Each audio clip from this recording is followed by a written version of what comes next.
Boa noite, amigo, amiga, irmão, irmã, que está acompanhando o curso completo de escatologia. Nós estamos já aproximando do fim do curso, né? E hoje nós vamos trabalhar sobre o tema as guerras do final dos tempos, do tempo do fim. Eu também posso dar o nome de Batalha do Armagedon, que é a principal delas. E o subtítulo é a configuração dos poderes bélicos e militares no tempo do fim e as guerras que ocorrerão no tempo do fim. Vamos orar ao Senhor? Pai nosso, mais uma vez nós te pedimos que o Espírito Santo nos ensine, nos conduza a toda a verdade, nos edifique com esse estudo, que isso mude a nossa vida, o nosso modo de entender a vida, a nossa força para viver a nossa fé, nossa comunhão contigo, a nossa garra e a nossa solidez para enfrentar esses tempos difíceis do fim. Nós oramos com fé, com certeza, em nome de Jesus. Amém.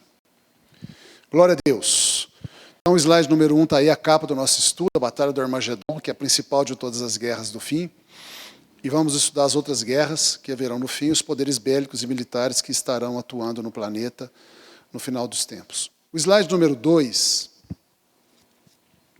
lista as 3 guerras mais importantes que existirão no tempo do fim. A primeira guerra será a primeira guerra de Gog e Magog. A segunda guerra importante é a guerra do Armagedon. A terceira guerra importante do tempo do fim é a segunda guerra de Gog e Magog. Não há na profecia bíblica lugar para se enquadrar uma terceira guerra mundial. Logo, não haverá uma terceira guerra mundial. Poderão haver guerras menores além dessas 3, de menor importância.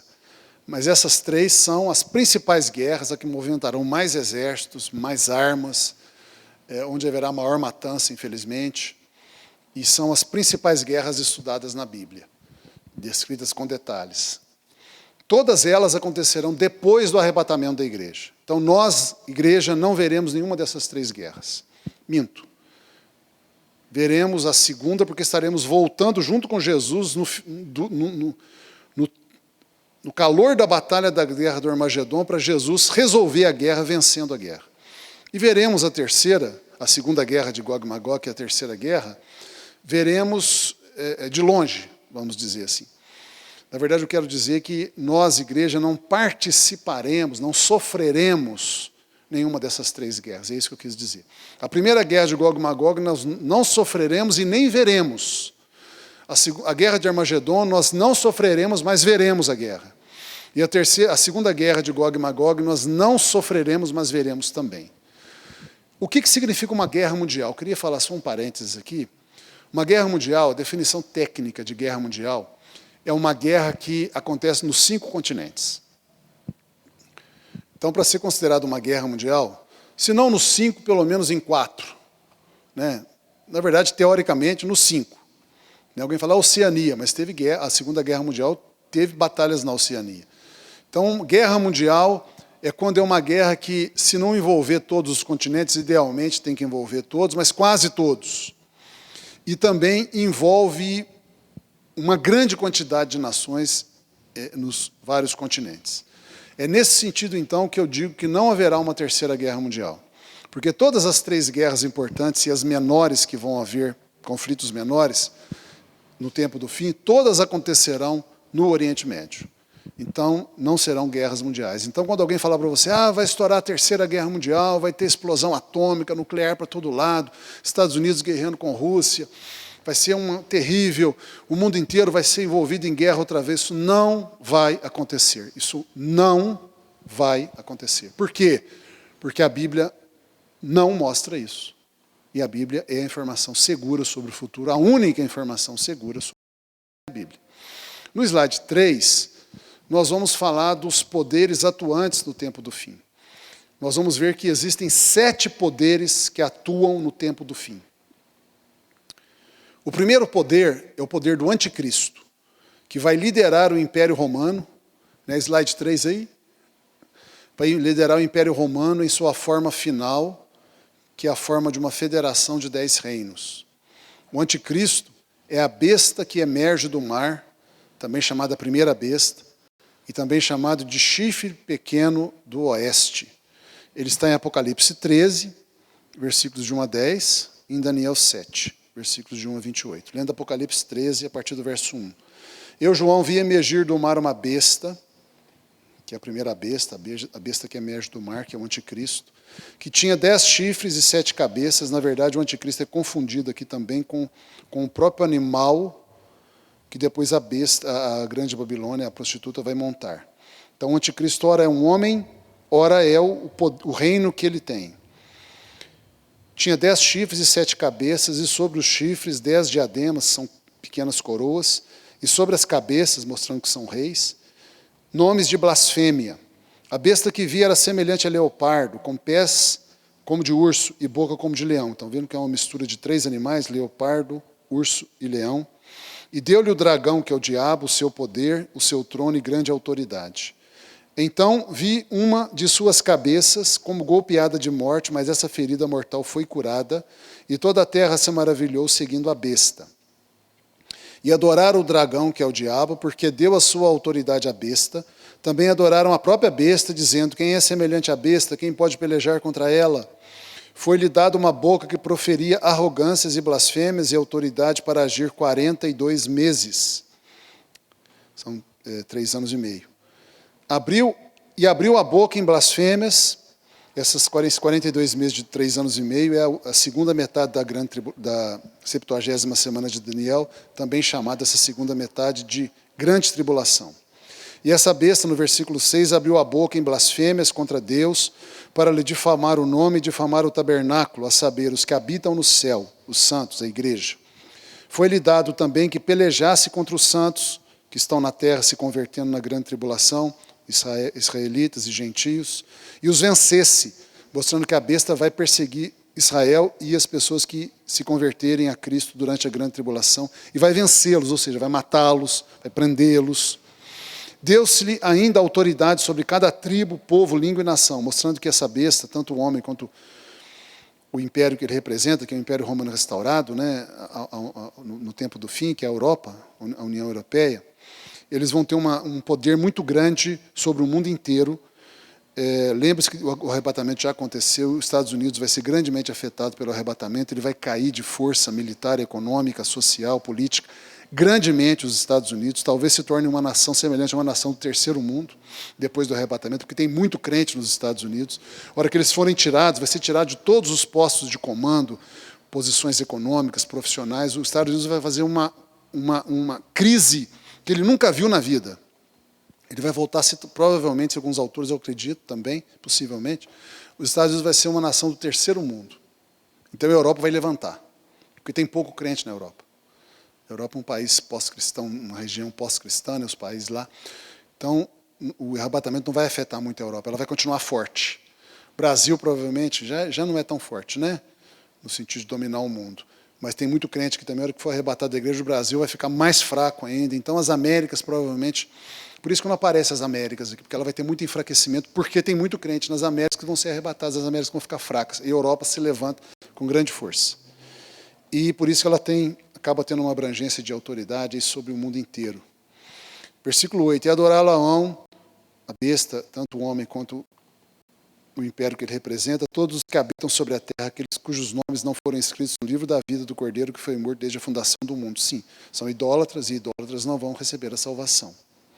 Se alguém tem ouvidos, ouça. Se alguém leva para cativeiro vai. Se alguém matar a espada, é necessário que seja morto a espada. Aqui está a perseverança e a fidelidade dos santos. Vamos para Daniel 7 agora. Versículos de 1 a 28, o livro do profeta Daniel. O livro do profeta Daniel é extremamente importante ser lido junto com Apocalipse. Daniel e Apocalipse se complementam. Daniel 7, a partir do verso 1. No primeiro ano de Belsazar, rei da Babilônia, teve Daniel um sonho e visões ante seus olhos. Quando estava no seu leito, escreveu logo o sonho e relatou a suma de todas as coisas. Falou Daniel e disse: eu estava olhando durante a minha visão da noite, e eis que os 4 ventos do céu agitavam o mar grande é o Mediterrâneo. 4 animais grandes, diferentes uns dos outros, subiam do mar, do Mediterrâneo. O primeiro era como leão e tinha asas de águia. Enquanto eu olhava, foram-lhe arrancadas as asas, foi levantado da terra e posto em 2 pés como homem, e lhe foi dado mente de homem. Está falando do Império Babilônico, que é o primeiro grande império do mundo. Está refazendo aqui aquela visão da estátua que está no capítulo 2. Deus dá uma nova simbologia para Daniel agora, usando animais, mas é a mesma simbologia, os mesmos reinos que estão lá em Daniel 2, da estátua que Nabucodonosor sonhou. O primeiro grande império do mundo é o babilônico, que tem como símbolo o leão na Bíblia e no próprio império. As ruínas de Babilônia mostram que o leão era o símbolo do Império Babilônico, dado pelo próprio Império Babilônico. E era leão com asas. A própria Babilônia simbolizava a si mesmo como um leão com asas, e a Bíblia usa a mesma simbologia. E a Babilônia, o seu território encostava no Mediterrâneo. Todos os 4 grandes impérios tinham o Mediterrâneo como parte do seu domínio. Por isso que ele viu os animais se levantarem do Mediterrâneo. E o versículo 5 mostra que o Império Babilônico foi sucedido por outro império. Continuei olhando, e eis aqui o segundo animal, semelhante a um urso, o qual se levantou sobre um dos seus lados, na boca entre os dentes trazia 3 costelas, e lhe diziam: levanta-te e devora muita carne. E o império que derrotou o Império Babilônico, sucedeu seu Império Babilônico, foi o Império Medo-Persa, a junção de 2 grandes nações, a nação da Média e a nação da Pérsia. Se uniram e derrotaram a Babilônia e constituíram o segundo animal, cujo símbolo é o urso. Você vê que o urso se levantou sobre um dos seus lados, né? Ele não se levantou sobre os 2 lados, como se fosse usando uma perna, uma pata dianteira e uma pata traseira, e não sobre as 4. Por quê? Porque na história você vê que quem derrotou a Babilônia não foi a Média e a Pérsia, foi só a Média. A Média sozinha derrotou a Babilônia. E depois ela deu à Pérsia essa vitória também, e depois no futuro a Pérsia se tornou até mais forte que a Média, né? E foi daí que veio Ciro, por exemplo, persa, dominando o Império Medo-Persa. Mas quem começou o domínio foi Dario, que era Medo, e não persa. Então, a detalhe da profecia bíblica, até isso aqui a Bíblia acerta. O urso se levantou sobre um dos lados. Quem invadiu Babilônia e derrotou Babilônia foi Dario, o Medo. Ciro, o persa, não participou. Ou seja, o Império Babilônico foi derrotado, foi levantado só de um lado, só pelo lado Medo, da Média. Mais tarde é que a Pérsia se fortaleceu e se somou grandemente, construindo o Império Medo-Persa.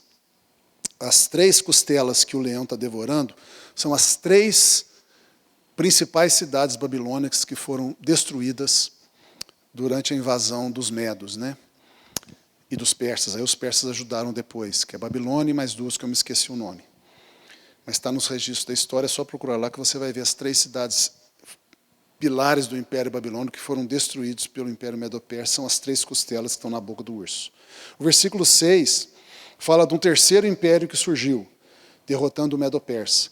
Depois disso, continuei olhando, e eis aqui o outro animal, semelhante a um leopardo, e tinha nas costas 4 asas de ave.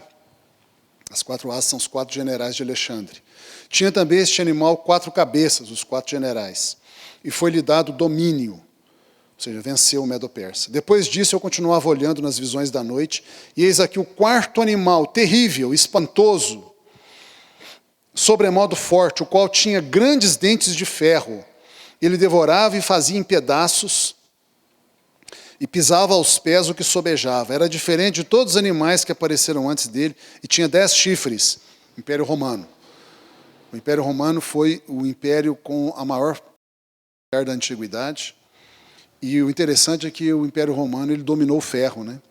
As armas dos romanos eram de ferro, que conseguiam derrotar as armas de bronze dos seus rivais, que eram mais fracos. Vê o detalhe da profecia bíblica, como acerta até nos detalhes. E o Império Romano tinha a máquina de guerra mais formidável da antiguidade, né? Por isso que ele fala aqui que era um animal terrível, espantoso e sobremodo forte, e devorava e fazia em pedaços todos os seus inimigos. Não só pelo uso de armas de ferro, mas também pela disciplina, pelas estratégias militares, pelas máquinas de guerra que os romanos inventaram.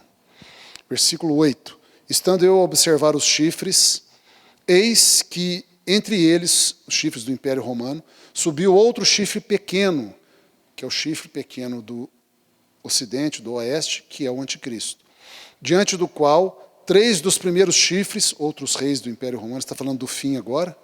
Então, Daniel agora foi levado para o tempo de atual, entre o versículo 7 e o versículo 8, a gente tem aí muitos séculos se passando, nós já estamos no tempo atual, na verdade estamos no tempo futuro, né, quando o Anticristo se levantar. E nesse chifre havia olhos, que é o Anticristo, como de homem, e uma boca que falava com insolência, arrogância. Versículo 9. Continuei olhando até que foram postos uns tronos, e o ancião de dias se assentou. Sua veste era branca como a neve, e os cabelos da cabeça como a pura lã. E o seu trono eram chamas de fogo, e as suas rodas eram fogo ardente. Um rio de fogo, uma nave saía diante dele. Está falando de Deus. O ancião de dias é Deus. Um rio de fogo, uma nave saía de diante dele. Milhares de milhares o serviam, e miríades de miríades estavam diante dele. Sentou-se o tribunal, e se abriram os livros. Então estive olhando por causa da voz dos insolentes palavras que o chifre, que é o anticristo, proferia, o chifre pequeno do oeste, do ocidente. Estive olhando e vi que o animal foi morto, que é o Império Romano, né? E o seu corpo desfeito e entregue para ser queimado, que é o fim do Império Romano, está no futuro, ainda vai acontecer. Quando Jesus voltar, né, ele vai destruir todo o Império humano, e será um Império Romano que estará no fim. Quanto aos outros animais, foi-lhes tirado o domínio também, ou seja, o domínio completo do homem vai ser tirado e Cristo vai reinar para sempre quando ele voltar. Todavia foi-lhes dado prorrogação de vida por um prazo e um tempo. Esse é o tempo que vai ter lá no finzinho da grande tribulação. Eu estava olhando nas minhas visões da noite, e eis que vinha com as nuvens do céu um como filho do homem, é Jesus voltando. E dirigiu-se ao ancião de dias, que é Deus Pai, e o fizeram chegar até ele. Foi-lhe dado domínio a Jesus, e glória, e o reino, para que os povos, nações e homens de todas as línguas o servissem. O seu domínio é domínio eterno, que não passará, e o seu reino jamais será destruído. Quanto a mim, Daniel, o meu espírito foi alarmado dentro de mim, e as visões da minha cabeça me perturbaram. Cheguei-me a um dos que estavam perto e lhe pedi a verdade acerca de tudo isso. Assim ele me disse e me fez saber a interpretação das coisas. Estes grandes animais, que são quatro reis, 4 impérios que se levantarão da terra. São os 4 grandes impérios mundiais. Já foi mostrado na estátua de Nabucodonosor, do capítulo 2 de Daniel. Mas os santos do Altíssimo receberão o reino e o possuirão para todo sempre, de eternidade em eternidade. Então tive desejo de conhecer a verdade a respeito do 4º animal, que era diferente dos outros 3, muito terrível, cujos dentes eram de ferro, cujas unhas eram de bronze, que devorava, fazia em pedaços e pisava aos pés o que sobejava. E também a respeito dos 10 chifres que tinha na cabeça, e do outro que subiu, diante do qual caíram 3 chifres, daquele chifre que tinha olhos, é o pequeno chifre do ocidente, o anticristo, e uma boca que falava com insolência, com arrogância, e parecia mais robusto que os seus companheiros. Eu olhava e eis que este chifre fazia guerra contra os santos. O anticristo vai perseguir Israel e as pessoas que se converteram durante a grande tribulação. E prevalecia contra eles, vai matar, vai prender, vai fazer muito mal dentro da grande tribulação. Por isso que a grande tribulação será a grande tribulação, por isso também, porque o próprio anticristo vai aumentar o sofrimento que vai ser dado nesse tempo. Até que veio o ancião de dias, que é Deus Pai, e fez justiça aos santos do Altíssimo, e os santos possuíram o reino para sempre. Então ele disse, o 4º animal será um 4º reino na terra, que é o Império Romano, o qual será diferente de todos os reinos, e devorará toda a terra, e pisará os pés e a fará em pedaços. A gente viu lá na estátua de Nabucodonosor que nós vivemos ainda o Império Romano, né? O fim dele, sua forma final, uma federação de 10 países, que é a União Europeia, a forma final da União Europeia. Os 10 chifres correspondem a 10 reis que se levantarão daquele mesmo reino, e depois deles se levantará outro chifre, o qual será diferente dos primeiros reis, outro rei, e abaterá 3 reis. Proferirá palavras contra o Altíssimo, esse é o anticristo. Magoará os santos do Altíssimo, que os perseguirá, os matará. E cuidará em mudar os tempos e a lei, e os santos lhe serão entregues nas mãos por um tempo, 2 tempos e metade de um tempo. 3 anos e meio, que é a segunda metade da grande tribulação. Mas depois se assentará o tribunal divino para lhe tirar o domínio do anticristo, para o destruir e consumir até o fim. O reino e o domínio e a majestade dos reinos debaixo de todo o céu serão dados ao povo dos santos do Altíssimo, a igreja e os santos do Antigo Testamento. E o seu reino será reino eterno, e todos os domínios servirão e lhe obedecerão. Aqui terminou o assunto. Quanto a mim, Daniel, os meus pensamentos muito me perturbaram, o meu rosto se empalideceu, mas guardei estas coisas no coração.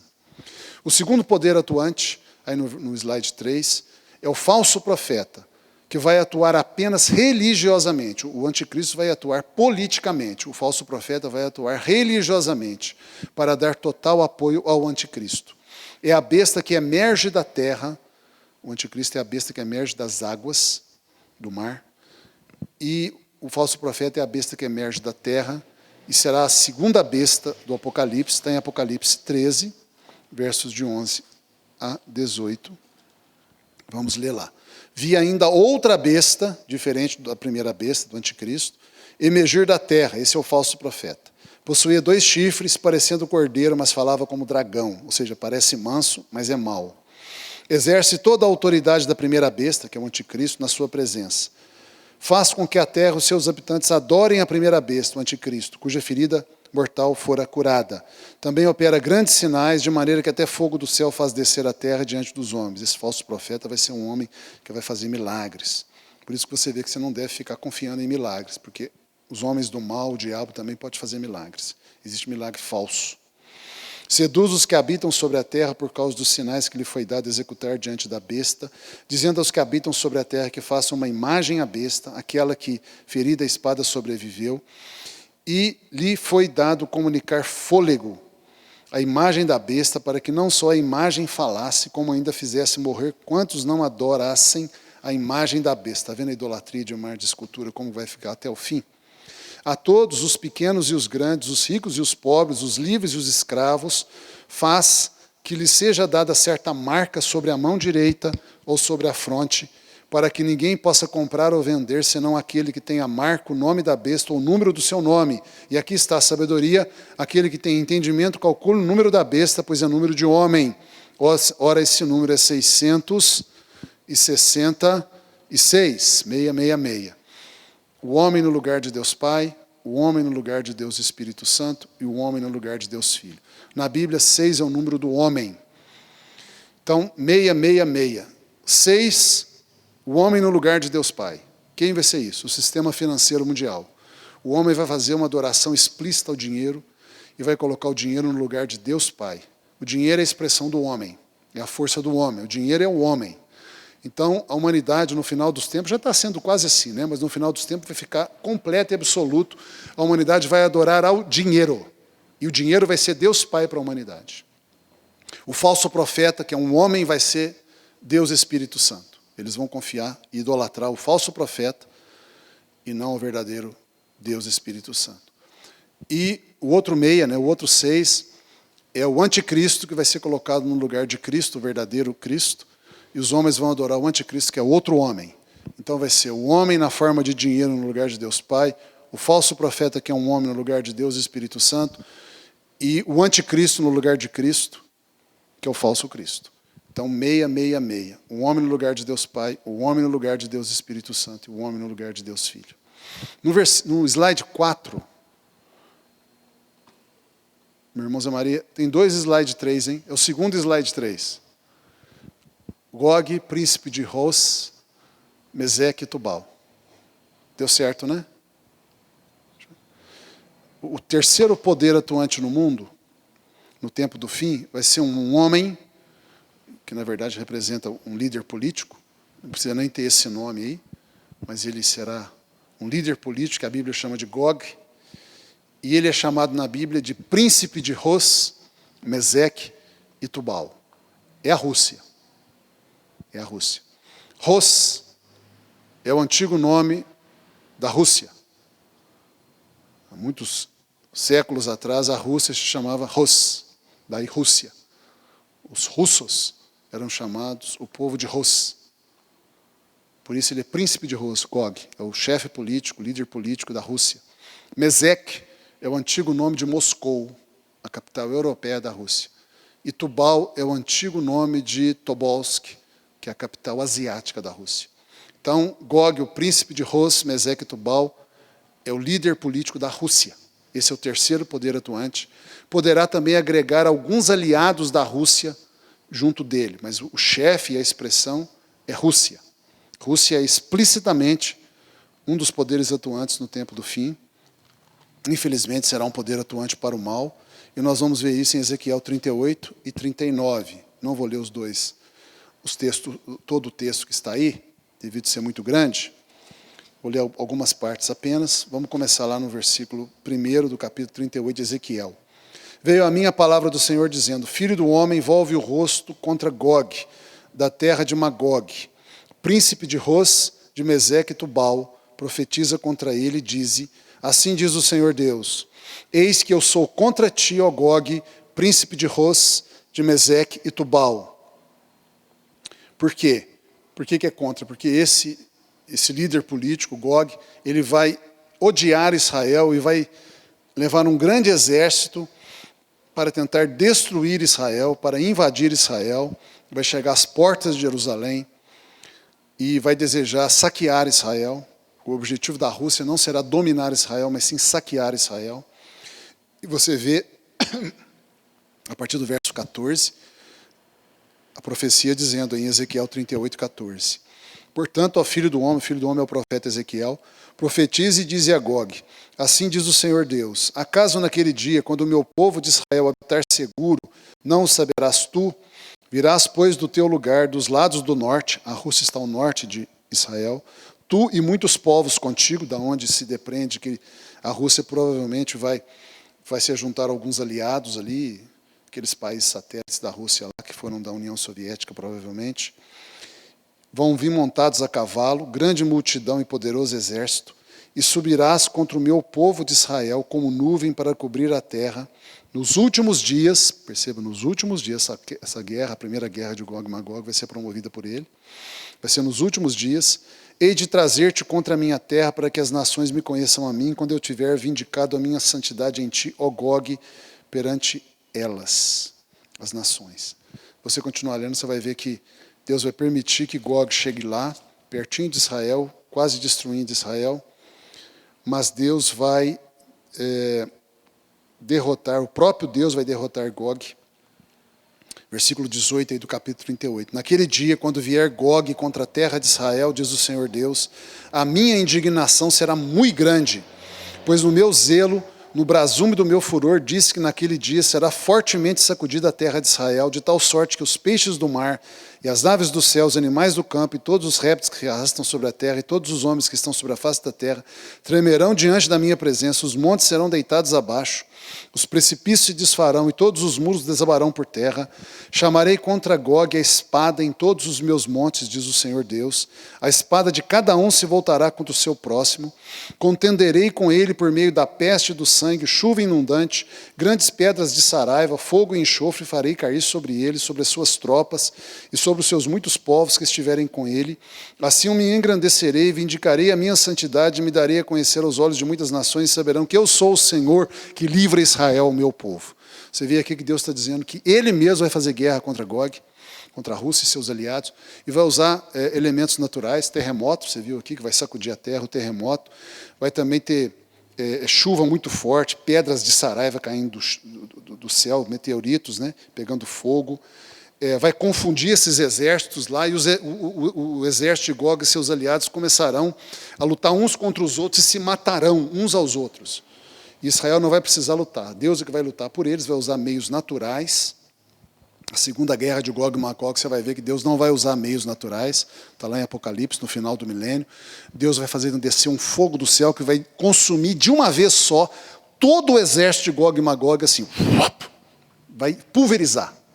Num lance só. Aqui não, aqui Deus não usa o sobrenatural. Na segunda guerra, Deus usa o sobrenatural para destruir Gog e Magog. E aqui ele vai usar meios naturais, terremotos, chuva de meteoritos, chuva inundante, doenças, né, peste.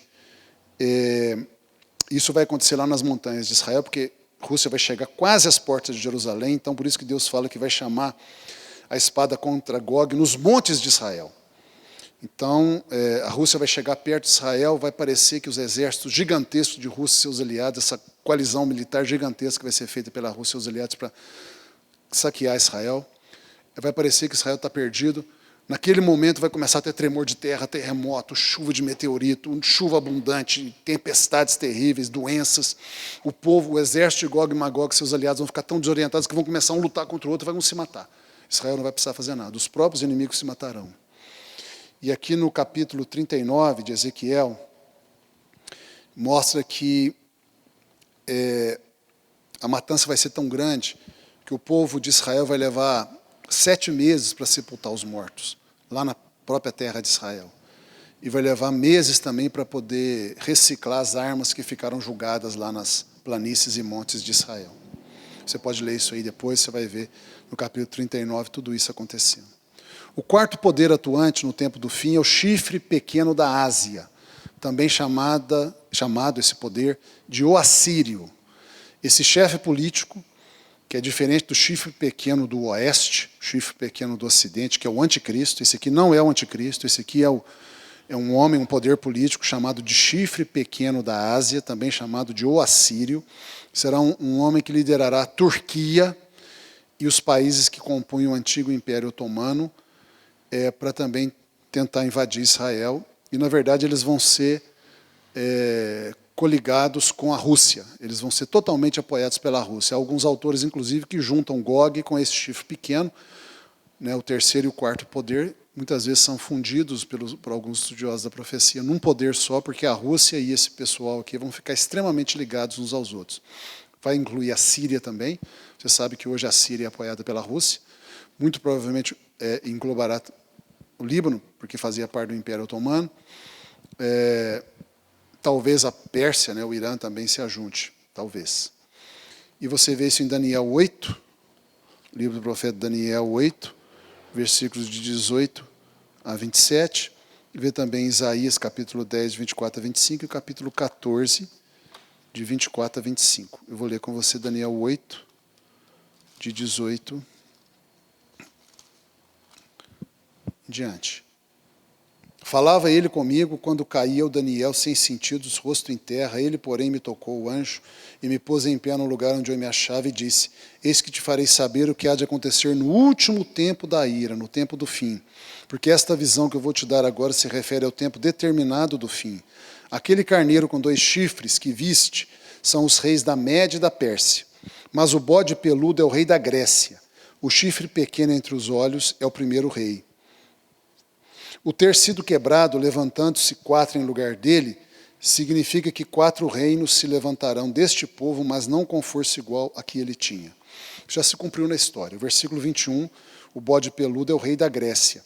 E o chifre grande entre os olhos é o primeiro rei da Grécia, do Império Grego, que é Alexandre o Grande. Ele foi quebrado, né, morreu, Alexandre o Grande, logo, morreu jovem, e no lugar dele se levantou 4 chifres, ou 4 reis, que são seus 4 generais, que dividiram o Império Grego entre si, né? Antíoco, né? Você vai buscar isso na história, está lá em estudos anteriores também eu falo os nomes, Seleucida, Lisímaco e Cassandro. São os 4 generais de Alexandre o Grande. Cassandro ficou com a parte da Itália e Grécia, Seleucida ficou com a parte norte ali, onde estaria o Império. Mais tarde, muitos anos depois, muitos séculos depois, o Império Otomano. O do leste, né, ficou com... Eu posso estar confundindo aqui, depois você vê nos estudos anteriores, vê na história. Cassandro, com certeza, ficou com a parte da Itália ali. Os outros 3, né, Seleucida, Lisímaco e Antíoco, ficou com, que seria, não nessa ordem, mas a parte norte, a parte oeste, onde está Irã, por exemplo, Pérsia, e a parte sul, onde está o Egito. E não esses 4 impérios, nenhum deles tinha tanta força como o império de Alexandre o Grande. Versículo 23, mas no fim do seu reinado, quando os prevaricadores acabarem, levantar-se-á um rei de feroz catadura e especialista em intrigas. Está falando do tempo do fim agora, isso aqui não se cumpriu ainda.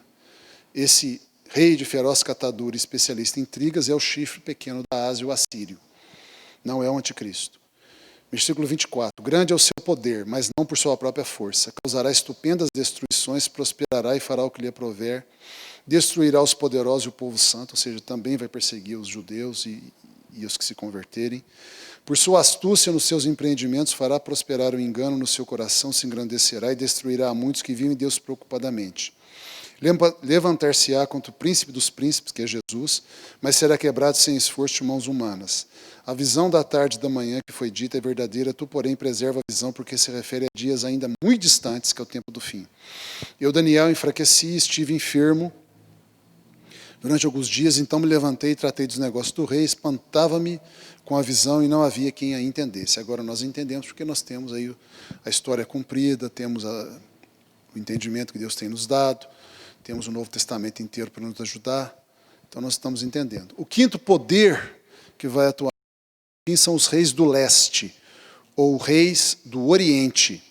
Não há indicação clara na Bíblia quem são essas nações, mas há indícios fortes de que essa coalizão militar que vai vir do leste, né, do Oriente, será liderada pela China. Isso está em Apocalipse 16, 12. São os povos da além do Eufrates, que inclui a Índia, China e possivelmente alguns outros países ali do Oriente distante. Então você lê em Apocalipse 16, 12. Derramou o sexto anjo a sua taxa sobre o grande rio Eufrates, cujas águas secaram para que se preparasse o caminho dos reis que vêm do lado do nascimento do sol, são os reis do leste ou os reis do Oriente. Esse é o quinto poder militar e político que vai existir no tempo do fim. No slide 4, a gente tem o sexto poder que vai existir no tempo do fim, que é o rei do sul. Esse rei do sul é o Egito, e possivelmente mais alguns países do norte da África. A Líbia, por exemplo, é um desses países que muito provavelmente vai estar unido ao Egito contra Israel e contra Deus. Todos esses 6 poderes vão lutar contra Israel e contra Deus. Daniel 11, de 1 a 45, tem a descrição do rei do sul. Eu não vou ler todo o capítulo, mas apenas vou começar a ler na parte que fala do rei do sul. A partir do verso 5, Daniel 11, 5. Você pode ler todo o capítulo 11 para você ver todo o contexto, mas aqui eu vou ler apenas alguns versículos que mostram o rei do sul. Então, Daniel 11, 5. O rei do sul será forte, como também um de seus príncipes. Este será mais forte do que ele, reinará e será grande o seu domínio. E aí começa a descrever todo um detalhamento de relação entre o reino do sul, o rei do sul e o rei do norte. O rei do norte aí é o príncipe, o chifre pequeno da Ásia, o assírio, que será a Turquia e outros países ali ligados ao antigo Império Otomano, que terá uma relação com o Egito. Curiosamente, são todos muçulmanos, né? Que mostra mais ainda a exatidão bíblica. E, por fim, o sétimo poder que vai existir no tempo do fim é Deus Pai, Jesus e os exércitos celestiais. Esse é o maior de todos os poderes e é invencível, e é o único poder que vem do céu. O único poder celestial. Os outros 6 são terrenos, são homens insuflados por demônios. E esse poder, esse sétimo poder, é o único poder que vem do céu e é o maior de todos e é invencível. Está no capítulo 19 de Apocalipse, do verso 11 em diante. Vi os céus abertos e eis um cavalo branco, seu cavaleiro se chama Fiel e Verdadeiro e julga e peleja com justiça. Os seus olhos são chama de fogo, na sua cabeça há muitos diademas, são coroas. Tem um nome escrito que ninguém conhece senão ele mesmo. Está vestido com um manto tinto de sangue.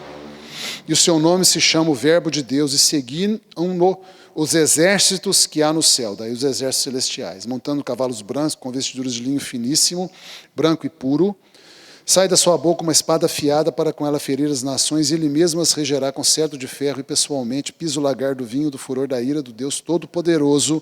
Tem no seu manto e na sua coxa o nome inscrito, Rei dos Reis e Senhor dos Senhores, e veio para vencer e para nunca mais ser derrotado, para estabelecer o reino eterno de Deus, que nunca jamais será subjugado. Inicia-se o milênio, para todos sempre, Jesus governará a terra, junto com a igreja, e vencerá todos os outros 6 exércitos. No slide 5, você tem um mapa mundi. Você está aí vendo no slide 5, mapa mundi, mapa do mundo. No slide 6, eu faço uma janela e mostro para vocês onde todos esses 7 poderes vão atuar. Veja que não é no mundo inteiro. Por isso que eu falei que não será uma terceira guerra mundial. Vai ser tudo na região do Oriente Médio, Europa, Ásia e Rússia. Não vai haver guerra na África, nem na Oceania, nem nas Américas, nem nos polos norte e sul. Tudo será concentrado nessa janela. Todas as guerras e poderes bélicos e poderes políticos do tempo do fim, que vão marcar o tempo do fim, vai acontecer nessa janela que você está vendo. No slide 7, eu coloco aí na linha do tempo quando é que vão acontecer as 3 guerras importantes do tempo do fim. A primeira guerra de Gog e Magog acontece entre o arrebatamento e o começo da 70ª semana de Daniel. Vão ser aproximadamente 3 anos esse período aí. E durante 3 anos, entre o arrebatamento e o início da 70ª semana de Daniel, que vai ser marcado esse início pela aliança que o anticristo vai fazer com Israel e intermediar com os árabes, vai acontecer a primeira guerra de Gog e Magog contra Israel. Quando o povo de Israel estiver habitando seguro, a Rússia vai marchar contra Israel com seus aliados, como a gente já viu, Gog, né? E vai ser derrotado pelo próprio Deus usando fenômenos naturais, catástrofes naturais. Dentro da grande tribulação, lá no fim da grande tribulação, acontece a segunda guerra, a guerra do Armagedon, logo quando Jesus está voltando, finaliza ela vencendo a guerra. E no fim do milênio, acontecerá a segunda guerra de Gog e Magog, antes um pouco do juízo final. No slide 8, nós vamos falar um pouco da primeira guerra de Gog e Magog. Ela está descrita nos capítulos 38 e 39 de Ezequiel. Então, nesse slide 8, essa guerra será a guerra da Rússia e seus aliados contra Israel. E o objetivo será riscar Israel do mapa, saquear Israel. Deus vai guerrear por Israel usando fenômenos naturais. O exército desta coalizão será totalmente dizimado por fenômenos naturais. Israel não precisará levantar um dedo. Deus guerreará sozinho a favor de Israel. O anticristo usará os resultados desta guerra para se promover a si mesmo, para com Israel, para capitalizar para si mesmo a vitória. Ou seja, ele vai se aproveitar do fato de que fenômenos naturais estarão destruindo os exércitos de Gog e Magog e seus aliados, e vai chegar lá, vai chutar cachorro morto, e vai dizer que ele ajudou a vencer Gog e Magog, e vai atrair a atenção dos judeus para que os judeus possam fazer aliança com ele e ele enganar Israel. No slide 9, eu coloco o mapa mundi de novo. No slide 10, eu coloco para você a região onde as guerras e os poderes bélicos vão atuar. No slide 11, eu coloco para você as potências, os poderes que vão atuar na primeira guerra de Gog e Magog. Então será a Rússia, que é Gog, o príncipe de Ross, Meseque e Tubal, e a Turquia e nações do antigo Império Otomano, através do líder político Chifre Pequeno da Ásia, o Assírio, vai apoiar a Rússia nisso. Então, do norte vão vir esses dois poderes tentar destruir Israel, e Deus vai lutar por Israel e derrotar os seus inimigos, e Israel vai prevalecer. Isso será no período entre o arrebatamento e o início da 70ª semana de Daniel. No slide 12, eu mostro para vocês aí, fiz uma marcação em linha preta, das nações que vão compor os exércitos que vão tentar destruir Israel, e essa seta preta é o derramar desses exércitos em cima de Israel. É a primeira guerra de Gog e Magog. Israel, esse pontinho amarelinho aí circulado, e Deus vai derrotar esses exércitos enormes para salvar o seu povo de Israel. No slide 13, eu falo da segunda guerra importante, que é a guerra do Armagedon. A gente acabou de ler lá em Apocalipse 19. Você pode ler lá do verso 11 ao 21. A guerra do Armagedon será a guerra do anticristo e seus aliados contra Israel. Será finalizada com a volta de Jesus para assumir o governo da terra. Jesus vai terminar a guerra do Armagedon, que será vencida por Jesus e pelos anjos. A igreja não será nem arranhada, não vai participar dessa guerra, mas Israel sofrerá muito. O anticristo vai quase destruir Israel. Se não fosse Jesus, ele seria destruído. Israel seria destruído. O exército desta coalizão maligna será totalmente dizimado. Jesus guerreará com a espada que sai da sua boca e com os anjos, e vencerá cabal e totalmente essa guerra. Está lá em Apocalipse 19. O anticristo e o falso profeta serão em seguida lançados vivos na Geena, que é o inferno final, inaugurando o inferno final, que é o lago de fogo e enxofre, a Geena. O slide 14, eu coloco o mapa mundi outra vez. No slide 15, eu coloco de novo a janela, para a gente sempre lembrar a região do mundo que vai ter todas as guerras do fim, os poderes bélicos. No slide 16, eu coloco para você todos os poderes que vão lutar na guerra do Armagedon. Veja você que será o Império Romano em sua forma final de 10 reis, que será a Europa, liderado pelo Anticristo. A Rússia vai se aliar ao Anticristo para poder invadir Israel. A Turquia e as nações do antigo Império Otomano vão se aliar ao Anticristo. O Extremo Oriente, a China e talvez mais outros países, através daquilo que a Bíblia chama de reis do leste, vão se associar ao Anticristo. E o rei do sul, que é o Egito, e talvez também a Líbia e alguns outros países ali do norte da África, vão se aliar também ao Anticristo. E veja o tamanho da coalizão militar que vai tentar invadir Israel na Batalha do Armagedon. A Batalha do Armagedon vai ser o maior ajuntamento de exércitos e forças militares que jamais houve contra Israel em toda a história.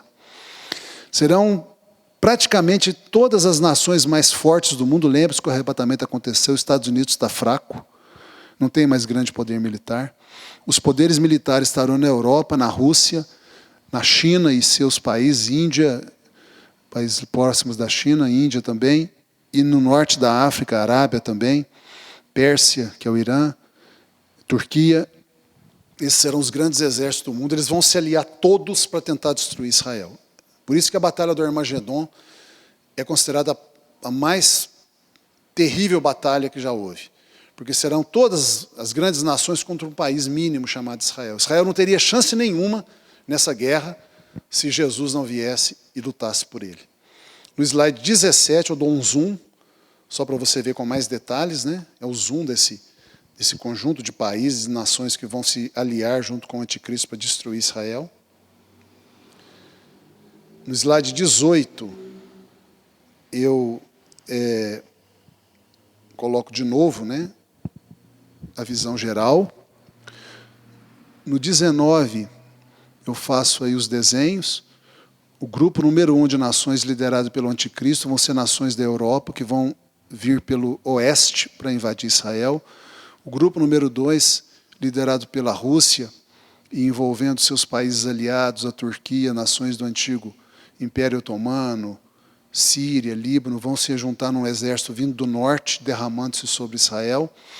Do leste, né, do Oriente Longínquo, China e talvez Índia e mais alguns países, Pérsia, Iraque, vão constituir uma terceira grande força militar que vão invadir Israel pelo leste, né, pelo Oriente, e do sul vai vir o Egito, Líbia, provavelmente a Arábia Saudita vai ajudar também, fazendo aí um grande exército vindo pelo sul. Você vai ver que Israel vai ser cercado por todos os lados, com um exército gigantesco,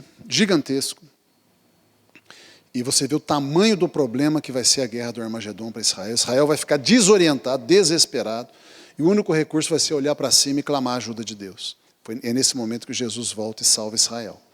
No slide 20, eu ressalto Israel aí no meio desses 4 grandes exércitos, né, nessa coalizão militar gigantesca para destruir Israel.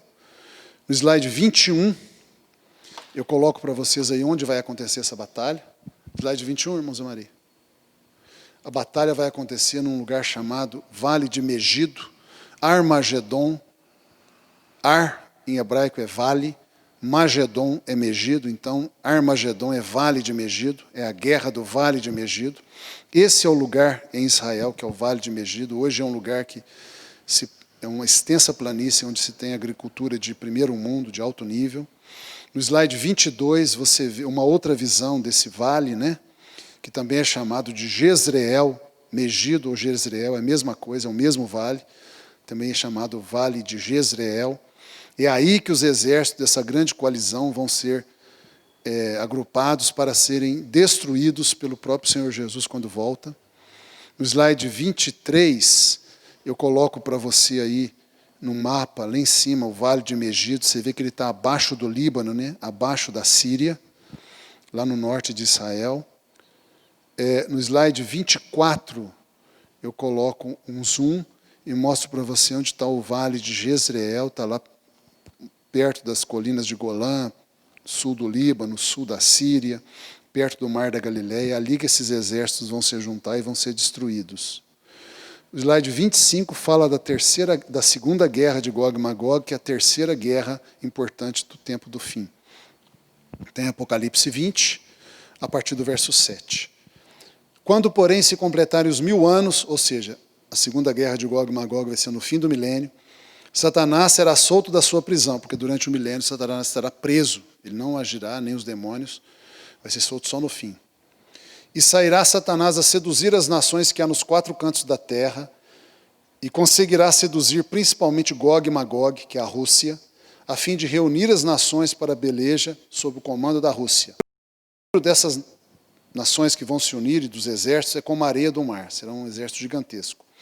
Marcharam então pela superfície da terra esse grande exército, liderado pela Rússia, e sitiaram o acampamento dos santos e a cidade querida, que é Jerusalém, onde está Jesus e a igreja reinando sobre a terra. Desceu, porém, fogo do céu e os consumiu. Olha para você ver, irmão e irmã, como Deus resolveu isso, amigo e amiga, rapidamente.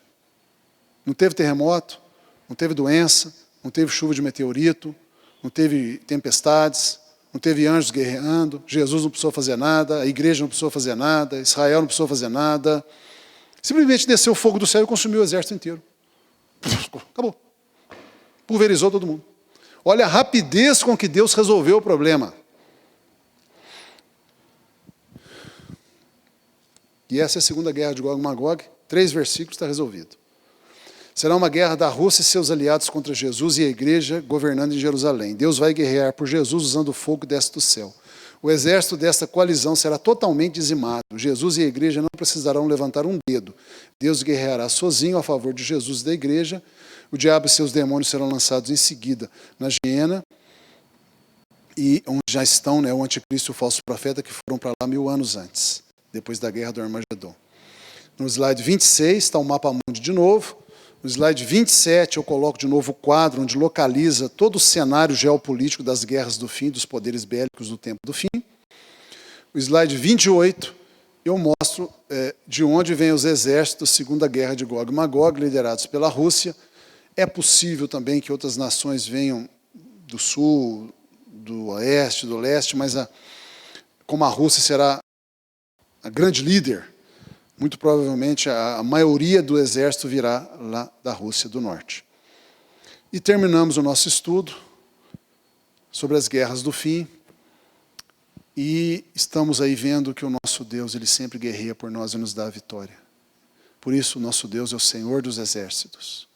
Se Deus é por nós, quem será contra nós? Por isso, irmão e irmã, não fique com medo das guerras, das lutas e das crises que você tem que enfrentar nesse mundo agora, porque Deus vai te dar a vitória em todas elas. Vamos orar? Pai Santo, nós oramos e pedimos ao Senhor que esse estudo nos encha de fé, para nós sermos valentes guerreiros que não são tímidos nem covardes, mas que confiam no tamanho do seu Deus. Nós somos mais do que vencedores em Cristo Jesus e o Senhor nos conduz em triunfo todo o tempo e manifesta em todo lugar a fragrância do perfume do conhecimento de Cristo. Cheiro de morte para a morte, cheiro de vida para a vida. Cheiro de morte para a morte naqueles que se perdem, cheiro de vida para a vida naqueles que são salvos. O Senhor nos faz mais do que vencedores em Cristo Jesus. Nós agradecemos por essa vitória tremenda. Toda arma forjada contra nós não prosperará. Obrigado, Senhor. Oramos com fé e alegria em nome de Jesus. Obrigado por esse estudo. Em nome de Jesus, amém. Deus te abençoe, irmão, irmã, amigo e amiga. Uma boa semana para você. Até a próxima. Glória a Deus.